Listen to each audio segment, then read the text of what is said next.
ఈరోజు మీడియా ముఖంగా కవిత గారు రాసినటువంటి లేఖ తన తండ్రికి ఏదైతే ఉందో తన లోపల ఉంటున్నటువంటి బాధని చాలా స్పష్టంగా తెలియజేయడం జరిగింది.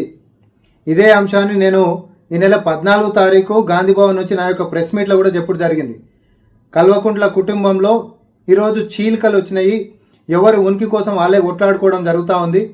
ఈరోజు కేటీఆర్ తన యొక్క ఆధిపత్యం కోసం, లేకపోతే హరీష్ రావు గారు తన యొక్క ఉనికిని కాపాడుకోవడం కోసం, లేకపోతే కవిత గారు తన యొక్క ఆత్మ గౌరవం కోసం కొట్లాడుతున్నటువంటి తీరు చూస్తే భవిష్యత్ కాలంలో బీఆర్ఎస్ పార్టీ అనేటటువంటిది ఎట్టి పరిస్థితుల్లో కలిసి ఉండేటటువంటి పరిస్థితి కనిపిస్తలేదు.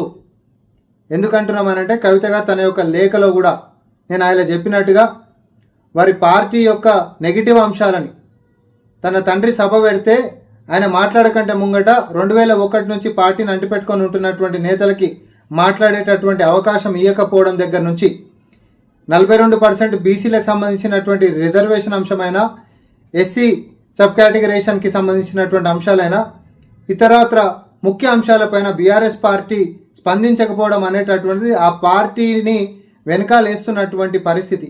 అంతేకాదు తను జైలుకు పోవడానికి కారణమైనటువంటి బీజేపీ పార్టీ పైన అంతు చూస్తామని, వారి సంగతి చూస్తామని చెప్పి శపథం తీసుకున్నటువంటి కవిత గారి యొక్క నోరు నొక్కేసినటువంటి పరిస్థితి కూడా పరోక్షంగా తన యొక్క లేఖలో తన యొక్క అసంతృప్తిని వారి యొక్క తండ్రి గారికి తెలియజేయడం జరిగింది.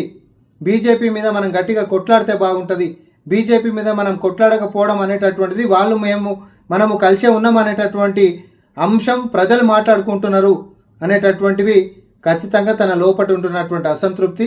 కానీ అసలు వాస్తవం ఏంటంటే ఎట్టి పరిస్థితులలో బీఆర్ఎస్ పార్టీ బీజేపీని తిట్టదు, బీఆర్ఎస్ పార్టీ బీజేపీకి వ్యతిరేకంగా కొట్లాడదు. తన యొక్క కన్న కూతురు ఒకవేళ బీజేపీ మీద కొట్లాడతామన్నా రాజకీయం నుంచి పక్కన పెడతారే తప్ప బీజేపీ మీద కొట్లాడేటటువంటి దుస్సాహసం బీఆర్ఎస్ పార్టీ కేసీఆర్ కానీ, కేటీఆర్ కానీ, హరీష్ రావు కానీ చెయ్యరు.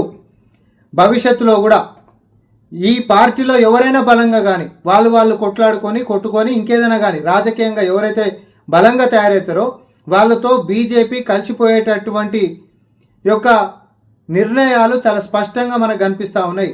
నేను తెలంగాణ ప్రజలకు ఒకటే చెప్పదలుచుకున్నా, ఏంటిదంటే తెలంగాణలో రానున్నటువంటి కాలంలో బీఆర్ఎస్ పార్టీ అనేటటువంటిది మాత్రం గతంలో ఉంటున్నటువంటి విధంగా కుటుంబ సభ్యులందరూ సంఘటితంగా కొట్లాడేటటువంటి అంశమే లేదు.